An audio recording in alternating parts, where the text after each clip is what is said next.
اعوذ باللہ من الشیطان الرجیم بسم اللہ الرحمن الرحیم۔ شروع اللہ کے پاک نام سے جو بڑا مہربان اور نہایت رحم کرنے والا ہے۔ محترم سامعین، ہمارے اس سلسلے میں خلیفہ دوم حضرت عمر بن خطاب رضی اللہ عنہ کی زندگی کے حالات اور واقعات کی قسط نمبر 17 میں آپ سب کو ایک مرتبہ پھر سے خوش آمدید۔ جب مسلمان مکہ فتح کرنے گئے، حضرت عباس رضی اللہ تعالیٰ عنہ بن عبد المطلب مکہ سے نکلے اور اپنے بھتیجے کی فوج اور قوت دیکھ کر اندازہ کر لیا کہ قریش میں اس کے مقابلے کی سکت نہیں۔ ادھر ابو سفیان بن حرب بھی کچھ لوگوں کے ساتھ ٹو لینے نکلا۔ وہ اپنے ساتھیوں سے باتیں کر رہے تھے کہ حضرت عباس رضی اللہ عنہ نے ان کی آواز پہچان لی اور کہا، ابو سفیان وہ رہے رسول اللہ اپنے صحابہ کے حلقے میں۔ قریش کے لیے وہ صبح کتنی مصیبت انگیز ہوگی جب یہ مسلمان بزور شمشیر مکہ میں داخل ہوں گے۔ ابو سفیان نے کہا، میرے ماں باپ تم پر فدا ہوں، پھر کیا کیا جائے؟ حضرت عباس رضی اللہ عنہ رسول اللہ صلی اللہ علیہ وسلم کے سفید خچر پر سوار تھے۔ باقی لوگوں کو تو مکہ واپس کر دیا اور ابو سفیان کو اپنے پیچھے بٹھا کر خدمت نبی صلی اللہ علیہ وسلم میں حاضری کے ارادے سے چلے۔ حضرت عمر رضی اللہ تعالیٰ عنہ نے خچر کو دیکھا تو ابو سفیان کو پہچان لیا اور سمجھ گئے کہ حضرت عباس رضی اللہ عنہ ابو سفیان کو پناہ دینا چاہتے ہیں۔ اسی وقت خیمہ رسالت میں حاضر ہوئے اور حضور علیہ الصلوۃ والسلام سے ابو سفیان کی گردن مار دینے کی اجازت چاہی۔ حضرت عباس رضی اللہ عنہ نے کہا، یا رسول اللہ، میں پناہ دے چکا ہوں۔ اس پر ان دونوں میں سخت کلامی ہو گئی۔ رسول اللہ صلی اللہ علیہ وسلم نے معاملہ دوسری صبح پر ملتوی کر دیا اور دوسرے دن صبح سرکار دو عالم صلی اللہ علیہ وسلم سے کچھ گفتگو کرنے کے بعد ابو سفیان اسلام لے آئے۔ نبی رحمت علیہ الصلوۃ والسلام نے انہیں یہ عزت بخشی کہ جو کوئی ابو سفیان کے گھر میں پناہ لے اس کا خون معاف ہے، جو اپنے دروازے بند کر کے گھر میں بیٹھ گیا وہ محفوظ ہے، اور جو کعبے میں داخل ہو گیا وہ بھی امان میں ہے۔ اور حضرت عمر رضی اللہ تعالیٰ عنہ ابو سفیان کی اس نجات سے دل ازردہ چلے گئے، یہاں تک کہ مکہ کے دروازے کھلے تو انہیں معلوم ہوا کہ عبداللہ بن ابی کے واقعے کی طرح اس معاملے میں بھی رسول اللہ صلی اللہ علیہ وسلم کا ارشاد ان کی بات سے زیادہ بابرکت ہے۔ حضرت عمر صاف گو بھی تھے اور بے باک بھی۔ کبھی کبھی ایسا بھی ہوا کہ رسول اللہ صلی اللہ علیہ وسلم نے ان کی رائے سے اتفاق نہیں فرمایا، لیکن اس کے باوجود ان کی عظمت و منزلت میں کوئی کمی واقع نہیں ہوئی، جس کی وجہ یہ تھی کہ اپنے ہر مشورے، اپنی ہر رائے میں وہ صادق الاخلاص تھے، اور مخلص کا احترام، اس کی تعظیم ہم پر فرض ہے، چاہے ہم اس کا مشورہ قبول نہ کریں۔ اس کے متعلق آپ کا کیا خیال ہے کہ اکثر موقعوں پر ان کی زبان نے حق کا اعلان کیا، اور اس بارے میں آپ کیا کہیں گے کہ پہلے ان کی رائے سے اختلاف کیا گیا، لیکن بعد کو جب وہ برسر حق پائے گئے تو ان کی رائے قبول کر لی گئی۔ رسول اللہ صلی اللہ علیہ وآلہ وسلم نے حضرت ابو ہریرہ رضی اللہ عنہ کو اس اعلان کے لیے بھیجا کہ جس نے تہہ دل سے لا الہ الا اللہ کہہ دیا اسے جنت کی بشارت دی جاتی ہے۔ حضرت عمر رضی اللہ عنہ نے یہ اعلان سنا تو حضرت ابو ہریرہ رضی اللہ عنہ کو سختی کے ساتھ رسول اللہ صلی اللہ علیہ وسلم کی خدمت میں واپس بھیج دیا، اور اس بات کی تصدیق کے لیے کہ بشارت کا یہ اعلان واقعی ارشاد نبوی کے تحت عمل میں آیا ہے، خود بھی ان کے پیچھے پیچھے گئے۔ پھر جب رسول اللہ صلی اللہ علیہ وسلم نے جواب اس بات میں مرحمت فرمایا تو عرض کیا، ایسا نہ کیجیے، مجھے ڈر ہے، لوگ اس پر تکیہ کر کے بیٹھ رہیں گے، انہیں عمل کرنے دیجیے۔ نبی اکرم صلی اللہ علیہ وسلم نے ان کی رائے کو شرف پسندیدگی عطا کرتے ہوئے فرمایا، ٹھیک ہے، انہیں عمل کرنے دو۔ جب رسول اللہ صلی اللہ علیہ وسلم کے مرض وفات نے شدت اختیار کی، حضور علیہ الصلوۃ والسلام نے ان مسلمانوں کی طرف جو اس وقت کاشان نبوت میں حاضر تھے اشارہ کرتے ہوئے فرمایا، کاغذ اور قلم لاؤ، میں تمہیں ایک ہدایت نامہ لکھ دوں جس کے بعد تم کبھی گمراہ نہ ہوگے۔ اس پر حاضرین میں اختلاف پیدا ہوا۔ بعض صحابہ نے کہا، کاغذ اور قلم لے آؤ کہ حضور ایسا ہدایت نامہ تحریر فرما دیں جس سے تمہاری گمراہی کا امکان باقی نہ رہے، لیکن صحابہ نے جن کے سرکردہ حضرت عمر تھے ان کی مخالفت کی اور کہا، اس وقت رسول اللہ صلی اللہ علیہ وسلم کو تکلیف ہے، ہمارے پاس قرآن موجود ہے اور وہ ہمارے لیے کافی ہے۔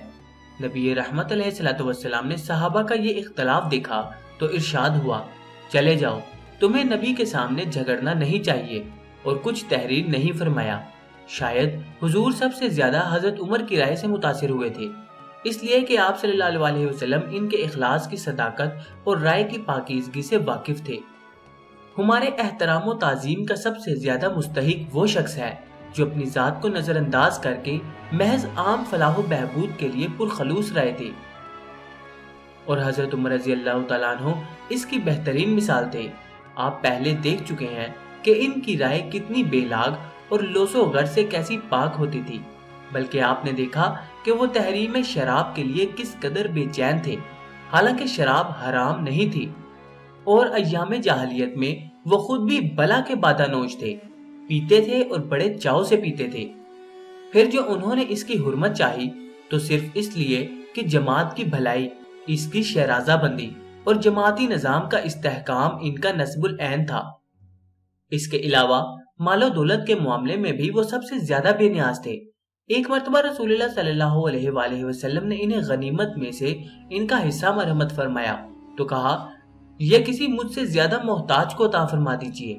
ایک دن جب پھر انہوں نے یہی بات کہی تو حضور علیہ الصلوۃ والسلام نے فرمایا، اس وقت تو لے لو، پھر خود ہی صدقہ کر دینا۔ بلکہ حضرت عمر رضی اللہ تعالیٰ عنہ کا یہ زہد اس حد تک پہنچ گیا تھا کہ ایک دفعہ خیبر میں انہیں کچھ زمین ملی۔ وہ سرکار دو عالم صلی اللہ علیہ وسلم کی خدمت میں حاضر ہوئے اور عرض کیا، مجھے خیبر میں ایک زمین ملی ہے جس سے بہتر چیز آج تک میرے حصے میں نہیں آئی، اس کے متعلق کیا ارشاد ہے؟ رسول اللہ صلی اللہ علیہ وسلم نے فرمایا، چاہو تو زمین اپنے پاس رکھو اور آمدنی وقف کر دو۔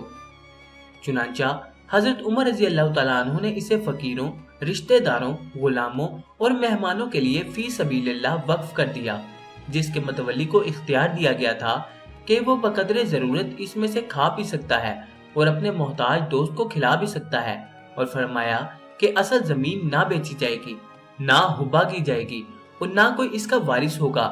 چنانچہ اسلام میں یہ سب سے پہلا وقف تھا جو اسلامیہ نے شرق و غرب کے نظام و اوقاف کی اولین اساس قرار پایا۔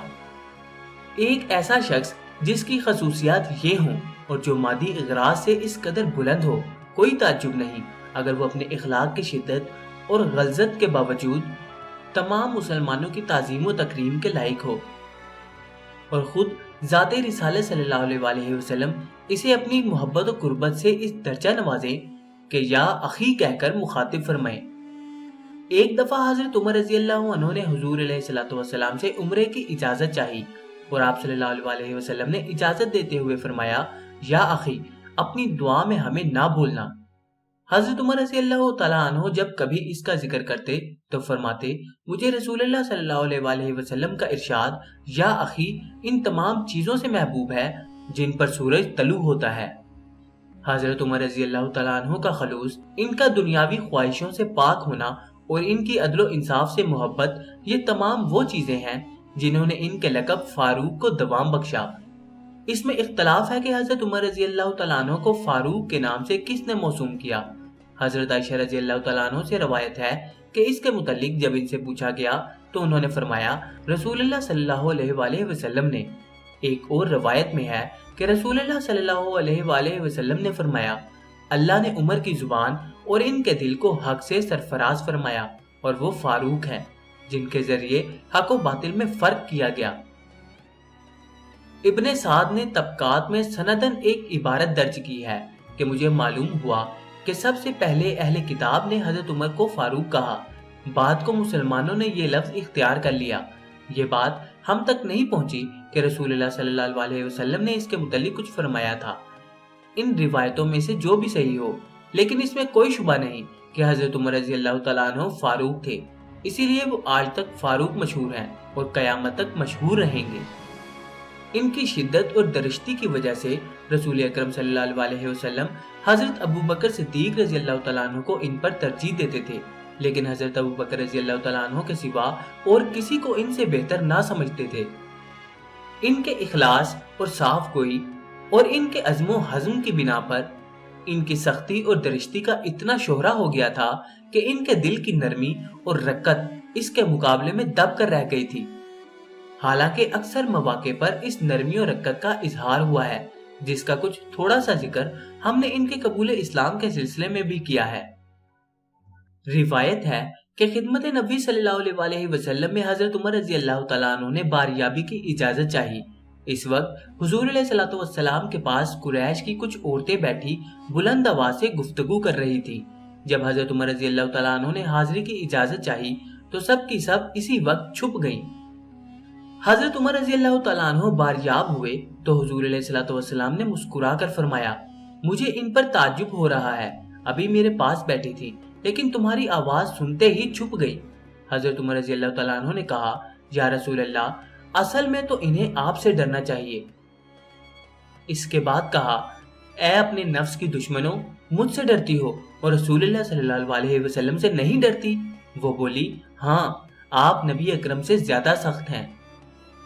غالباً حضرت عمر رضی اللہ تعالیٰ عنہ کی یہی شدت تھی جس کی بنا پر رسول اللہ صلی اللہ علیہ وسلم نے اپنی علالت میں حضرت ابو بکر صدیق رضی اللہ تعالیٰ عنہ کو نماز پڑھانے کا حکم دیا تھا۔ ایک دن حضرت ابو بکر رضی اللہ تعالیٰ عنہ موجود نہ تھے، اس لیے حضرت عمر رضی اللہ تعالیٰ عنہ نے نماز پڑھائی اور بلند آواز میں تکبیر کہی۔ رسول اللہ صلی اللہ علیہ وسلم نے فرمایا، ابو بکر کہاں ہے؟ اس بات کو اللہ اور مسلمان دونوں پسند نہیں کرتے۔ آپ تعجب کر رہے ہوں گے کہ حضرت عمر رضی اللہ تعالیٰ عنہ کی یہ سختی اور درستی رسول اللہ صلی اللہ علیہ وسلم کی وفات کے وقت کہاں چلی گئی تھی؟ جب یہ خبر ان کے ہوش و حواس پر بجلی بن کر گری اور انہوں نے اس شخص کو جھٹلایا جس نے اس المناک حقیقت کا انہیں یقین دلانا چاہا۔ وہ مجمع سے مخاطب ہوئے اور کہا، منافق کہتے ہیں کہ رسول اللہ صلی اللہ علیہ وسلم نے وفات پائی۔ واللہ آپ صلی اللہ علیہ وسلم نے وفات نہیں پائی، بلکہ موسیٰ بن عمران کی طرح اپنے رب کے پاس تشریف لے گئے ہیں جو 40 روز غائب ہو کر واپس آ گئے تھے۔ حالانکہ ان کی نسبت بھی کہا جاتا تھا کہ وفات پا گئے ہیں۔ خدا کی قسم، رسول اللہ صلی اللہ علیہ وسلم بھی موسیٰ بن عمران کی طرح مراجعت فرمائیں گے اور ان لوگوں کے ہاتھ پاؤں کاٹیں گے جو کہتے ہیں کہ آپ علیہ السلام نے رحلت فرمائی۔ جب حضرت ابو بکر صدیق رضی اللہ تعالیٰ عنہ تشریف لائے اور نبی رحمت علیہ الصلوۃ والسلام کو دیکھ کر انہیں آپ کی وفات کا یقین ہو گیا تو مجمع میں کھڑے ہوئے اور فرمایا، جو شخص محمد کو پوجتا تھا وہ سمجھ لے کہ محمد نے وفات پائی، لیکن جو کوئی اللہ کو معبود مانتا تھا تو وہ جان لے کہ اللہ زندہ ہے، کبھی نہیں مرے گا۔ سورہ ال عمران آیت نمبر 144۔ ترجمہ، اور نہیں ہے محمد مگر ایک رسول، ان سے پہلے رسول گزر چکے ہیں، تو کیا اگر وہ مر جائیں گے یا قتل کر دیے جائیں گے تو تم برگشتہ ہو جاؤ گے؟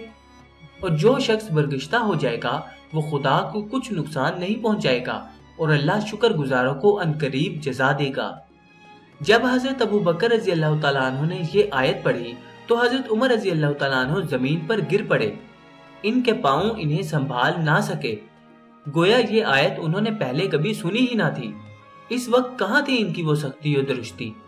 بلکہ رسول اکرم صلی اللہ علیہ وسلم کے فدائی ابو بکر، رفیق القلب اور زود و اشک ابو بکر رضی اللہ تعالیٰ عنہ کے صبر و ثبات کے مقابلے میں ان کے جزا و فضا کی کیا حیثیت تھی اور ان کی ہمت و استقامت کو کیا ہو گیا تھا؟ حضرت عمر رضی اللہ تعالیٰ عنہ جب ہوش میں آئے تو ان کا سیاسی شعور بیدار ہو گیا اور وہ سوچنے لگے کہ اس جان کا سانحے کے بعد مسلمانوں کا انجام کیا ہوگا۔ اس نازک ترین موقع پر یہ انہی کے فکر و عمل کی کار فرمائی تھی جس نے اسلام کو ہر خطرے سے محفوظ رکھا اور اس کی توسیع و اشاعت کی راہیں ہموار کی۔ سامعین محترم، خلیفہ دوم عمر بن خطاب کی زندگی کے مزید احوال ہم آئندہ ویڈیو میں بیان کریں گے، اس لیے آپ سے التماس ہے کہ ہمارے چینل کو سبسکرائب کر کے ساتھ موجود بیل آئیکن کو لازمی دبا دیں۔ اب آپ سے ملاقات ہوگی انشاءاللہ تعالیٰ اگلی ویڈیو میں، تب تک کے لیے اپنا خیال رکھیے گا۔ اللہ حافظ۔